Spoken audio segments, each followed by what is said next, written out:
Now that he has control of the Jedi Council, the Chancellor has appointed governors to oversee all star systems in the Republic. When did this happen? Oh, that decree was posted this morning. Do you think he'll dismantle the Senate? Why bother? As a practical matter, the Senate no longer exists. The Constitution is in shreds.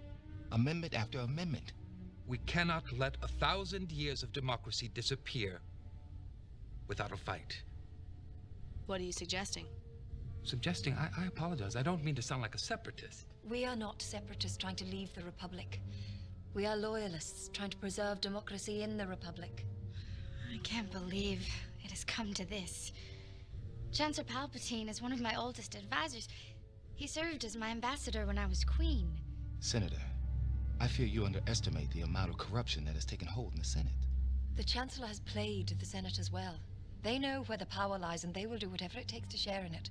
And we cannot continue debating about this any longer.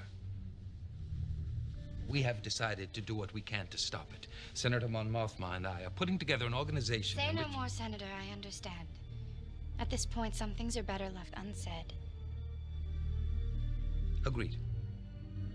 And so we will not discuss this with anyone without everyone in this group agreeing.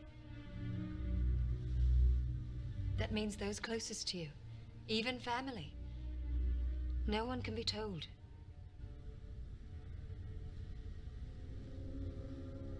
Agreed. The members of the delegation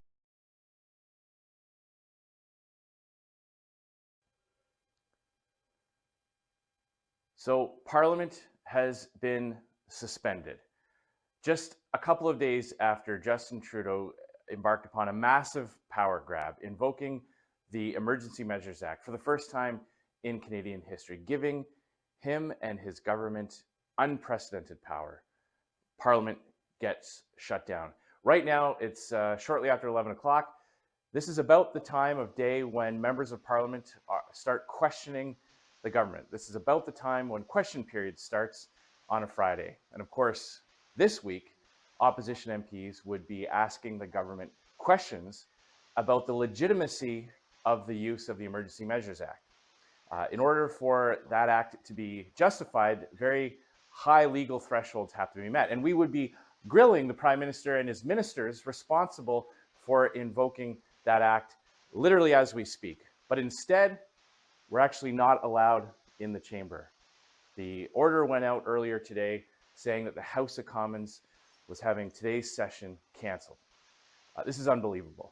At the very moment when Trudeau and his government is grabbing extraordinary power, the power to freeze someone's bank account, the power to stop people from moving around in downtown Ottawa, the ability to for the police to compel other people to assist them in dealing with the protests. These are extraordinary powers that have never been granted before in Canadian history under this piece of legislation. And instead of being able to grill the government, to ask questions, to expose the hypocrisy of Trudeau and his cabinet, the House of Commons sitting has been suspended. This is unbelievable, ladies and gentlemen. This has been a very difficult 2 years.